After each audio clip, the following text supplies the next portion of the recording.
Olá a todos e a todas.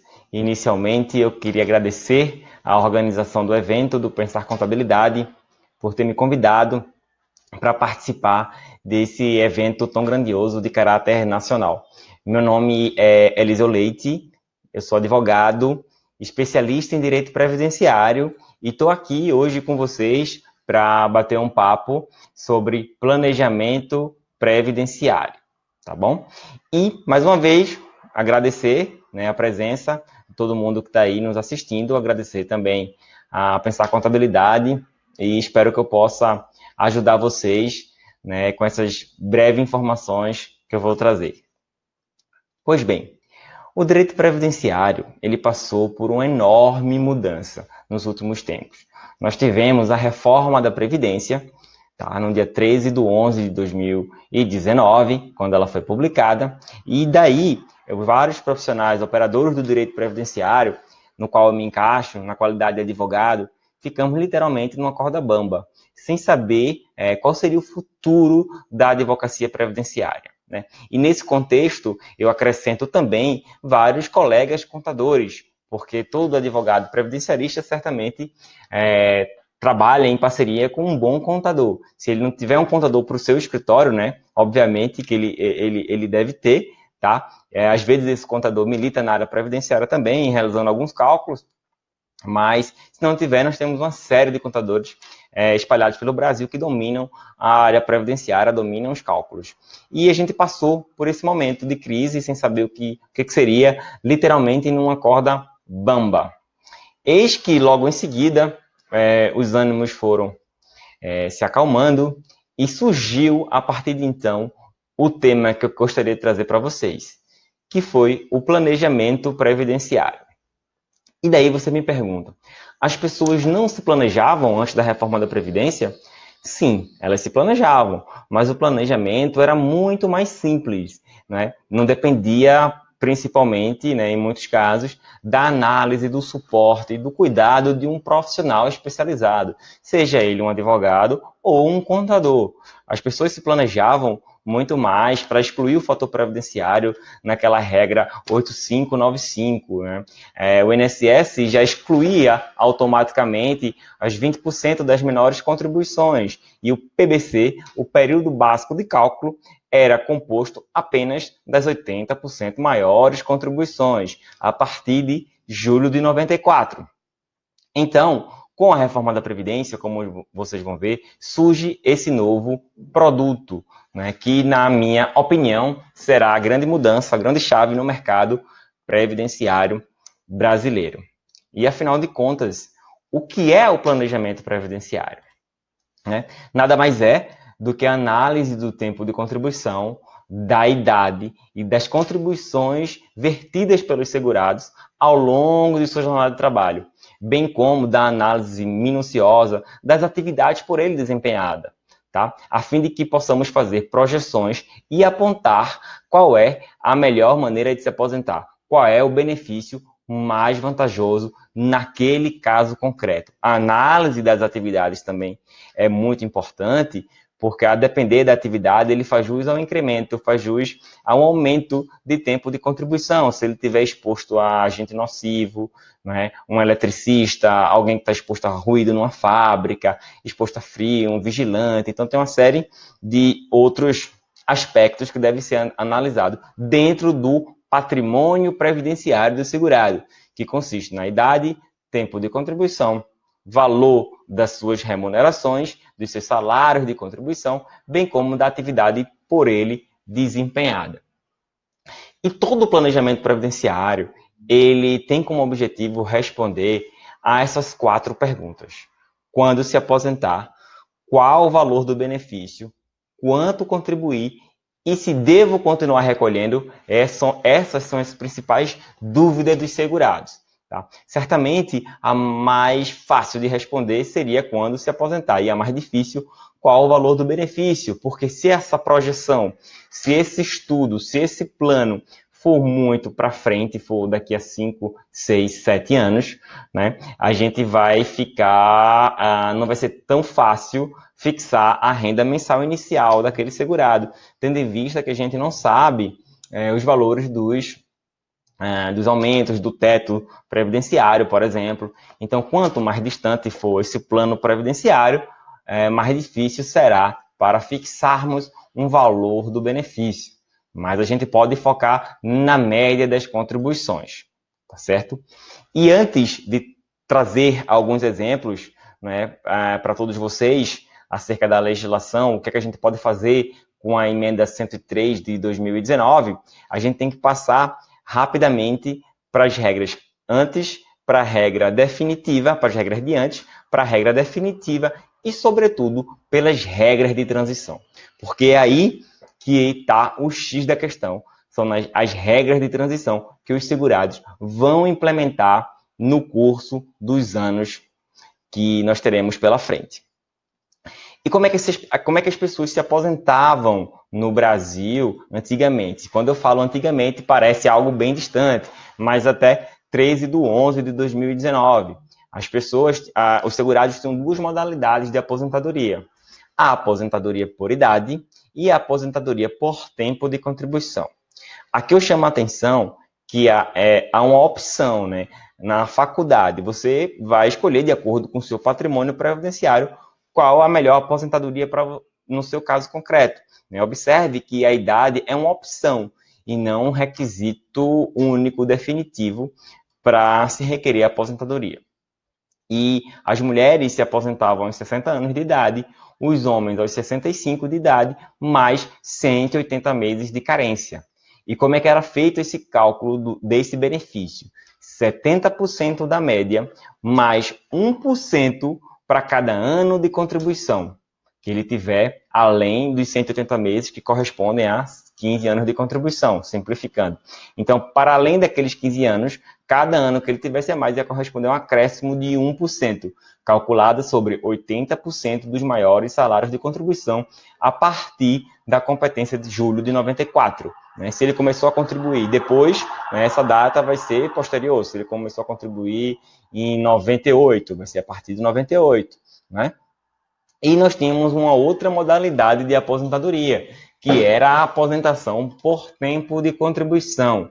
Nesse caso, não era necessário a fixação de uma idade mínima, não era necessário o preenchimento desse requisito. Nós tínhamos duas espécies de aposentadoria. E a mulher se aposentava com 30 anos de contribuição e o homem aos 35 anos de contribuição. E como é que era esse cálculo aqui? Era 100% da média, calculada sobre 80% dos maiores salários de contribuição. Observe aqui na aposentadoria por idade, é 70% mais 1 para cada ano além dos 15, e aqui é 100% da média. Obviamente que aqui deve-se observar o fator previdenciário, que só seria excluído da base de cálculo, só seria excluído da apuração da renda mensal inicial, se o segurado implementasse 86 ou 96 pontos. 86 pontos para as mulheres, no ano passado, e 96 pontos para os homens. Aqui a soma da idade mais tempo de contribuição. Aqui eu gostaria apenas de frisar que aqui é uma regra apenas para excluir. Se você não somasse essa pontuação, se você não tivesse os 96 pontos, no caso do homem, poderia se aposentar. Entretanto, ocorreria a incidência do fator previdenciário, tá? Diferente da regra de transição que a gente vai ver mais na frente.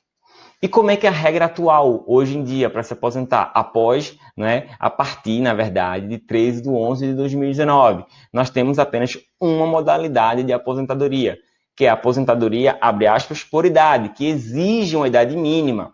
Aqui não exige soma, não. É 62 anos no caso das mulheres e 65 no caso dos homens, mais 15 anos de contribuição no caso das mulheres e dos homens que estavam filiados ao regime geral de previdência social até a data de publicação da emenda. Para aqueles homens que se inscreveram após a publicação, serão exigidos 20 anos de contribuição. 15 para a mulher, 15 para o homem, 20 para aquele homem que começou a contribuir após a reforma da Previdência, que foi escrito no INSS após a reforma. Então, observem que aqui não é mais uma opção. Você não tem a opção de tempo de contribuição ou idade. Você tem que ter o requisito da idade mínima mais o tempo de contribuição. E como é que é feito o cálculo dessa aposentadoria?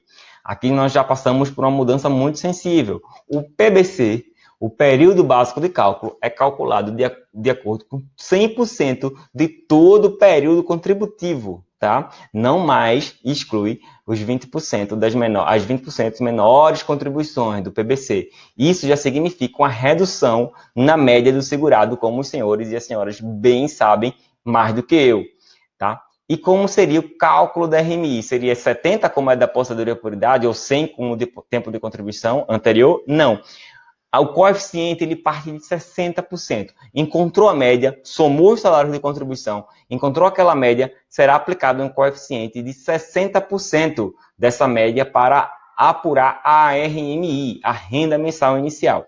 E esse 60% será acrescido de 2% para cada ano, né, que a segurada mulher tiver além dos 15 e para cada ano que o segurado homem tiver depois dos 20, independentemente se ele entrou antes ou depois da reforma, tá? A aposentadoria para aquele homem que entrou antes da reforma é concedida com 15 anos, mas esse coeficiente só vai aumentar a partir dos 20. Então, fazendo um cálculo rápido aqui, para a mulher ter uma aposentadoria com 100%, né, da média, com 100%, ela terá que contribuir 35 anos. Por quê? Ela só precisa de 15, né? Quanto ela vai ter além dos 15, se ela tiver 35? 20. 20 vezes 2%, 40. 40 mais 60, 100. E o homem, para ter uma aposentadoria, né, ele só precisa de 15, mas para ele ter 100%, ele vai precisar de 40 anos de contribuição. 20, além dos 20 que ele precisa para aumentar, né, os 2%. 20 vezes 2, 40. 40 mais 60, 100%. Então, apesar do mínimo ser 15, né, mas para ter uma aposentadoria integral, vai ter que trabalhar 35 anos a mulher e o homem 40 anos.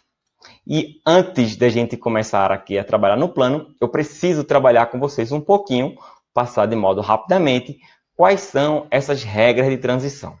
Se era difícil para o segurado entender como ele ia se aposentar antes da reforma da Previdência, agora é muito mais complicado, como eu vou mostrar aos senhores.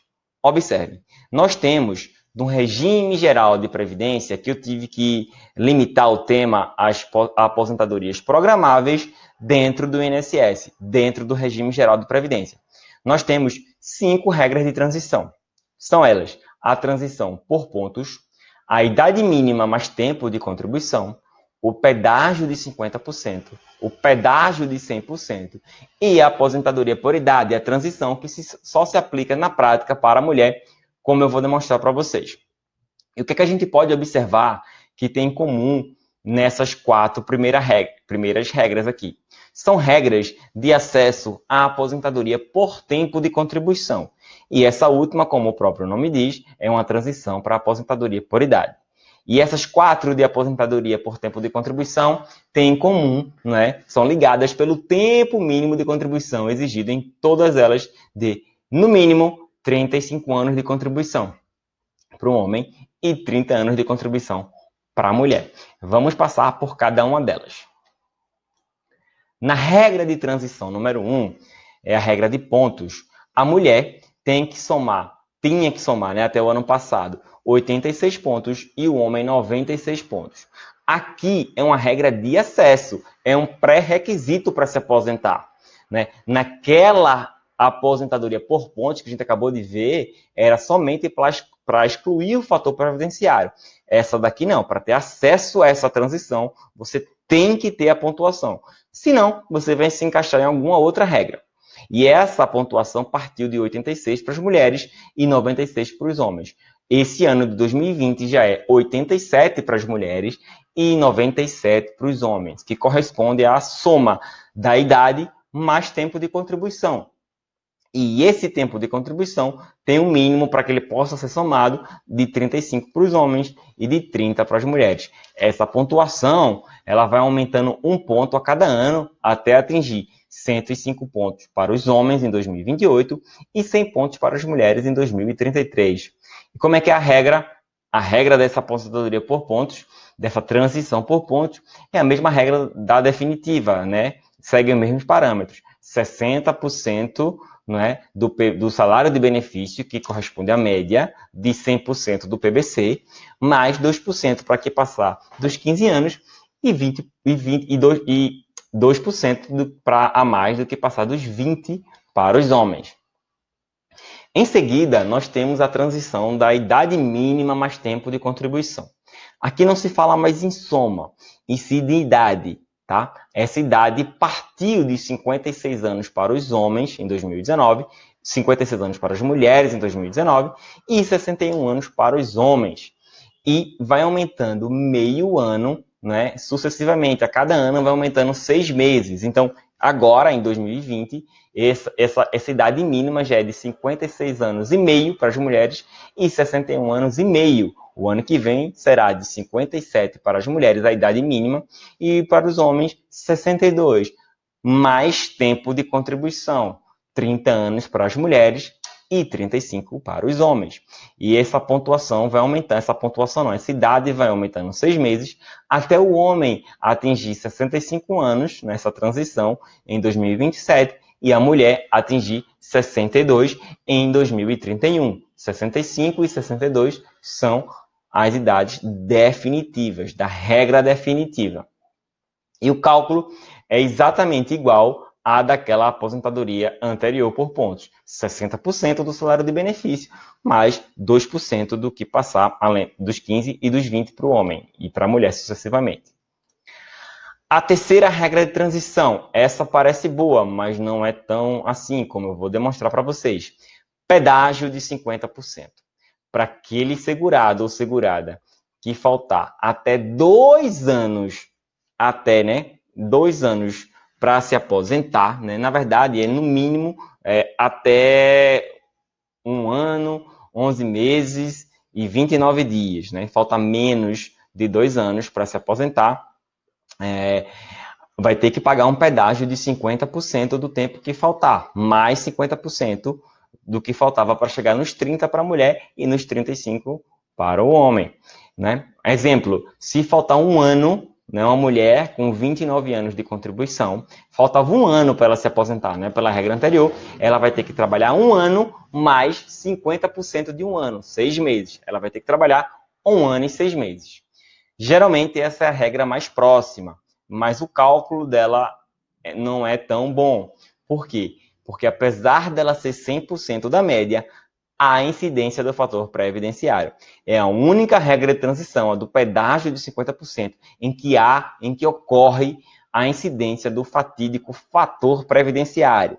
Então, observem, faltam menos de 2 anos, você vai pagar 50% do que faltar, né? Vai pagar para os 35, por isso que eu disse que aquelas 4 regras exigem um mínimo de 35 anos.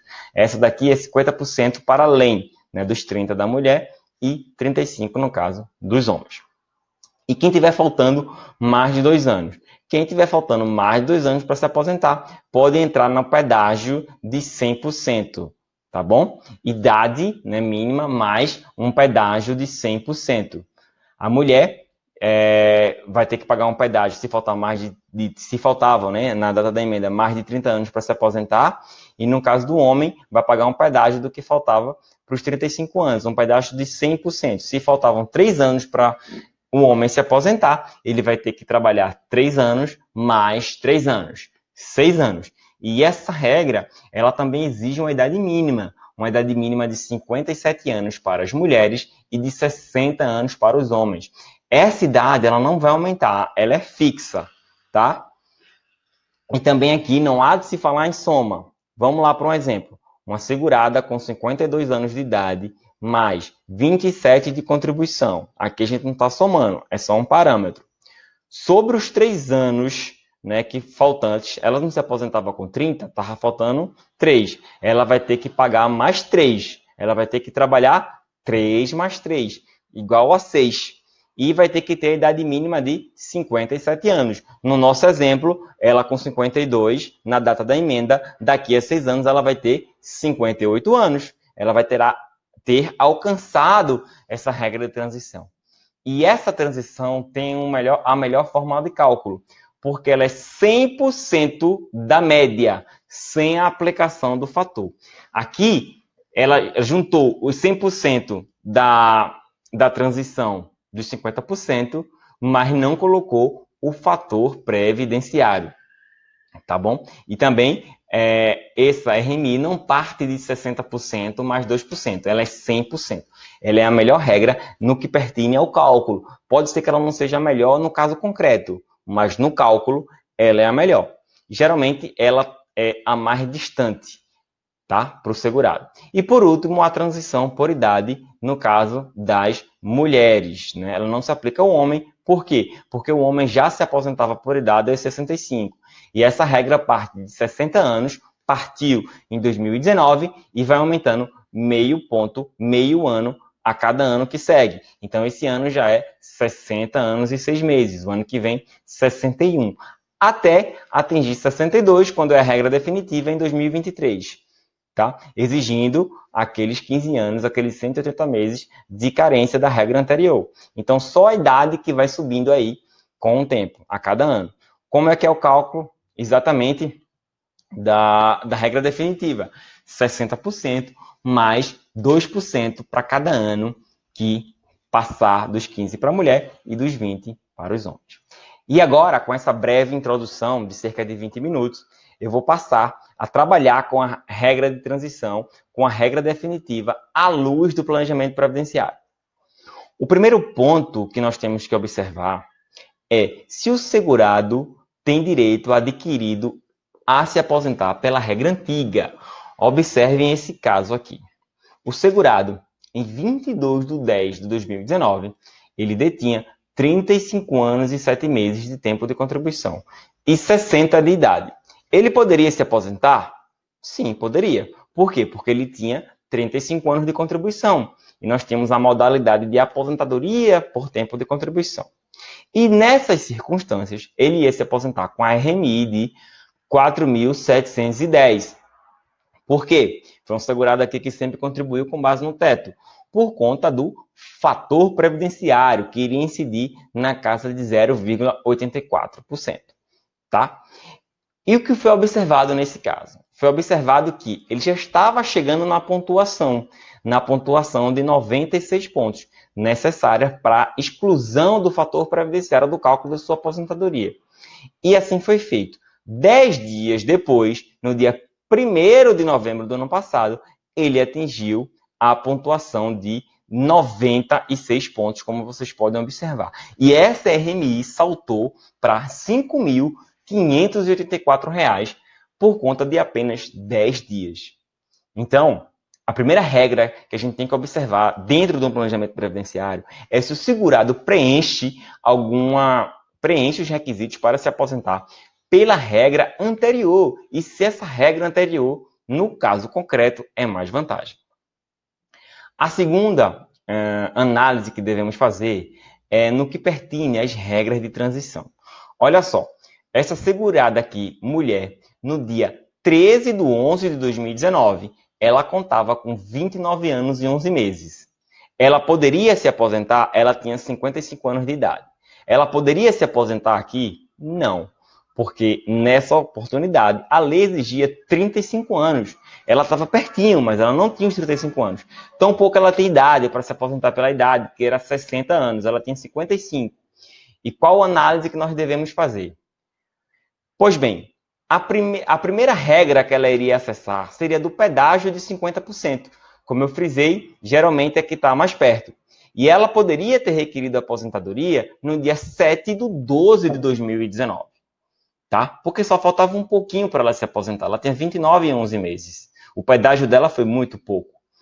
A segunda opção que essa segurada tinha era se aposentar pela transição por pontos, que é aquela soma de idade mais tempo de contribuição. E ela poderá acessar essa modalidade no dia 18/8/2020. tá bom? E a terceira regra de transição, que é aquela que geralmente se apresenta como mais distante, é a transição do pedágio de 100% mais idade mínima. E ela vai atingir esse requisito no dia 7/5/2021. E que diferença isso faz? Olha só, se ela tivesse pedido em 2019, tá, no dia 7/12/2019, a RMI dela seria R$ 3.668, pedágio de 50%, incidência do fator previdenciário, tá? Tirando aqui mais de 30%. Então, a RMI dela seria R$ 3.668. Entretanto, todavia, se ela requerer essa aposentadoria em agosto de 2020, ela terá uma RMI de R$ 4.915. Não há a incidência do fator previdenciário e o coeficiente dela será de 90% da média. Observem que aqui é 100%, mas há a incidência do fator previdenciário. Aqui é 90%, mas não há o fator previdenciário. E a terceira opção dela é se aposentar em 2021, quando então ela terá um RMI no valor de R$ 5.479. Observem a complexidade, para quem não domina os números, de tomar uma decisão nesse sentido. Já pensou se ela tivesse requerido a aposentadoria dela em dezembro do ano passado, com medo da reforma, com medo de ser prejudicada? Olha a diferença no salário dela. Olha a diferença de RMI. 7/12/2019, RMI de 3.668, fator previdenciário. 18/8/2020, não é? 8 meses depois, RMI de 4.915, coeficiente de 90%. Se pedir aposentadoria em 2021, coeficiente de 100%, não há incidência do fator previdenciário e um RMI de R$ 5.479. É necessário aqui fazer o cálculo de quanto ela deixaria de receber também, se ela fosse uma contribuinte individual, por exemplo, tivesse que arcar com a contribuição. O fato é que aqui ela era segurada empregada e continua trabalhando e não requereu ainda sua aposentadoria. Se eu pudesse destacar um tema dentro da reforma da Previdência, certamente seria esse: a possibilidade de exclusão daquelas contribuições que representem diminuição na média. A gente viu aqui no início que antes o INSS excluía de forma automática as 20% menores contribuições. Agora, ele não faz isso de modo automático. Ele soma 100%. Mas tem saída para isso? Sim. Felizmente, tem uma saída que está escondidinha no parágrafo 6º do artigo 26 da emenda constitucional. Olha só o que esse parágrafo 6º fala. Poderão ser excluídas da média as contribuições que resultem em redução do valor do benefício, desde que mantido o tempo mínimo exigido, vedada a utilização do tempo excluído para qualquer finalidade. Simplificando, o que esse artigo quer dizer? Olha, você pode excluir aquelas contribuições que você não quer no seu PBC, porque elas diminuem a sua média. Entretanto, você também vai excluir o tempo. Na regra anterior, não excluía o tempo, só excluía as contribuições, o valor, mas o tempo permanecia. Aqui vai excluir tudo, vai excluir as contribuições e vai excluir o tempo. E o segurado vai requerer nesse sentido. E é vantagem, Eliseu? Sim, como vocês vão ver agora. Olha só, um segurado, tá? Segurado, homem, tá? Com 31 anos de contribuição, 31 anos de contribuição no dia 8/5/2020. Quantos salários ele tem dentro do PBC, dentro do período básico de cálculo? 126. Juntando todas essas contribuições, quanto deu a média desse cidadão? R$ 1.213,62. Quanto tempo ele tinha além dos 15? Ele precisa dos 20, né? Que aumenta os 2%. Ele tinha 11 anos. 11 vezes 2%, né? Que é aqueles 2% que aumenta. 11 vezes 2, 22. 60, que é o coeficiente de partida, mais 22, 82. A média vezes o coeficiente, um RMI de um salário mínimo. R$ 1.045. O que é que a gente pode fazer por ele aqui? O que é que os contadores, sobretudo, que dominam os números, podem fazer? Olha o que eu fiz nesse caso. Eu excluí 10 anos de contribuição dele. Simplesmente deletei os 10 anos das menores contribuições dele. Olha quantos salários eu deixei no PBC. 6. Ele tinha 126. Eu só deixei 6, ó, na mesma data, tá? E olha o salto da média dele. Foi de 1.213, né, para R$ 6.064, a média dele, tá? E olha para quanto foi RMI, 3.759. Que pulo, né? E o coeficiente também diminuiu, obviamente, porque eu não tirei o tempo dele, ele só ficou com 21 anos. Um ano além dos 20 mínimos, né, de partida daqueles 60. Então, como ele só tinha um ano, só aumentou 2%. Então, 62%. E mesmo assim, ele teve um implemento na sua aposentadoria de R$ 2.714. Um RMI de um salário mínimo, no mesma data, partiu para R$ 3.759. Então, se eu tivesse que destacar um tema de cálculo, de revisão, de planejamento, seria esse. E, Eliseu, você pode deixar um salário no PBC? Pode. A lei não fala que não pode agora. Não tem mais o divisor mínimo, como a gente vai ver. E eu deixei uma contribuição para ele. E com essa única contribuição, né, o que ocasionou? A renda dele, a média, aumentou um pouquinho, ó, porque eu só usei um salário em cima do teto. Então, a média vai ser esse salário, R$ 6.101, que é o teto da Previdência hoje, e 6 centavos. Mas olha só, eu deixando uma contribuição, a RMI dele ia para 3.660. Por quê? Porque o coeficiente, como ele só tinha 20 anos, é de 60. E aqui é de 62, ó. Aí 62 aplicado na média de 6.064 deu 3.759. E aqui 60 na média de 6.101 deu 3.000, um pouquinho menos, né? 3.660. Então, observem essa mágica dos números, né, que você pode fazer, né? A gama de opções que você tem. E no caso dos homens, essa regra, ela ainda é mais benéfica do que para as mulheres. Porque, observe, eu não falei para vocês no início que o homem ele só começa a aumentar aqueles 2% quando ele passa dos 20%, e a mulher os 2% quando passa dos 15%. Então, veja, o homem que estava afiliado à Previdência só precisa de 15 para se aposentar. Mas o coeficiente dele só vai aumentar depois dos 20. Então, tudo que ele excluir entre 15 e 20 não vai alterar o quê? O coeficiente. Então, olha esse caso.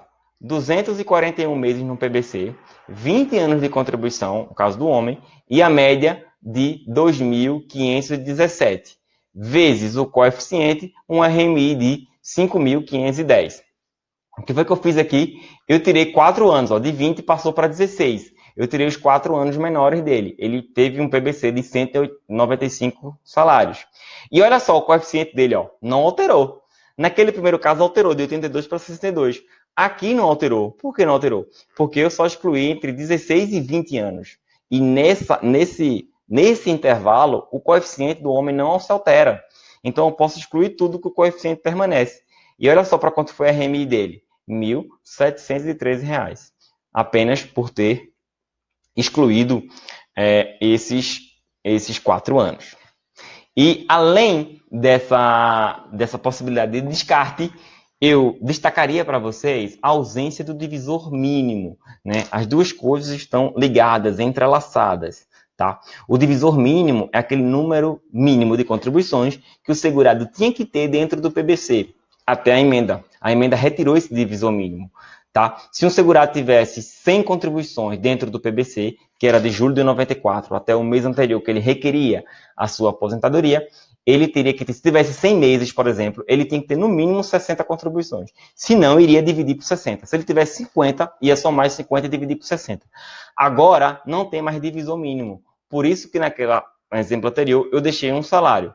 E olha só, segurado homem, dia 12, um dia antes da reforma da Previdência, requeriu a aposentadoria por idade. Geralmente o divisor mínimo ele tem uma incidência maior, geralmente tem quem se aposenta por idade, tá? 181 meses de contribuição, requeriu a aposentadoria RMI 1915. Certamente esse segurado tinha poucos salários dentro do PBC.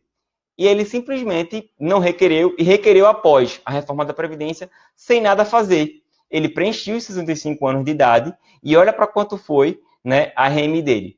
3.360, simplesmente porque ele não requereu pela regra antiga e requereu pela regra nova, que não tem divisor mínimo. Aqui somou os salários e dividiu. Um incremento de R$ 1.385 na aposentadoria desse cidadão. Simplesmente pela ausência dessa figura aqui, ó, divisor mínimo. Então, fique bem atentos a esse descarte, juntamente com o divisor mínimo, para traçar o melhor plano para o segurado. E aqui eu trago um exemplo, né, caminhando para o final, infelizmente, das contribuições em atrasos. Essas contribuições podem servir para garantir direito adquirido. Olha só, esse segurado, ele tinha 33 anos na data da emenda, no dia 13. Tá? Todo o cálculo vai partir dessa data. 61 anos de idade. Ele poderia se aposentar? Não. Mas ele tinha aberto 3 anos aqui, ó. Ele não pagou esses 3 anos. Era contribuinte individual e não pagou. Nessa situação, ele só iria se aposentar em 2021, se ele não pagasse esse atrasado e contribuísse daqui para frente, da emenda para frente. Ele ia se aposentar por pontos, tá? Em 2021, tá? Em 30 de 6 de 2021. E olha quanto seria a RMI dele: 4.550. Um coeficiente de 90%. Ele ia contribuir para frente.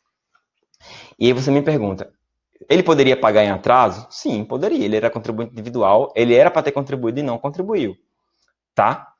E olha só o que acontece. Ele foi orientado, nesse caso concreto, não por mim, mas por uma outra pessoa, a pagar os 3 anos. E aqui está uma diferençazinha. Se ele pagasse os 3 anos, ele ia implementar, até a emenda, 36 anos. Poderia se aposentar? Sim. Iria ter a pontuação também de 97. Iria ter uma RMI de R$ 5.535. Ele tinha 3 anos em aberto, pagou os 3 anos e conseguiu se aposentar. Mas ele precisava ter pago os 3 anos para se aposentar?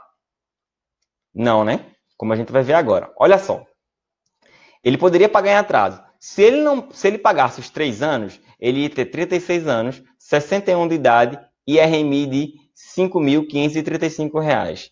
Entretanto, se ele não pagasse 3 anos, se ele pagasse apenas o que estava faltando, 1 ano e alguma coisa, como a gente vai ver aqui, né, ele iria ter 35 anos na data da emenda, 96 pontos, ia atingir a pontuação, ia ter a mesma RMI, se ele pagasse os 3 anos que estava faltando, ou se ele pagar 1 ano em alguns meses. Olha só.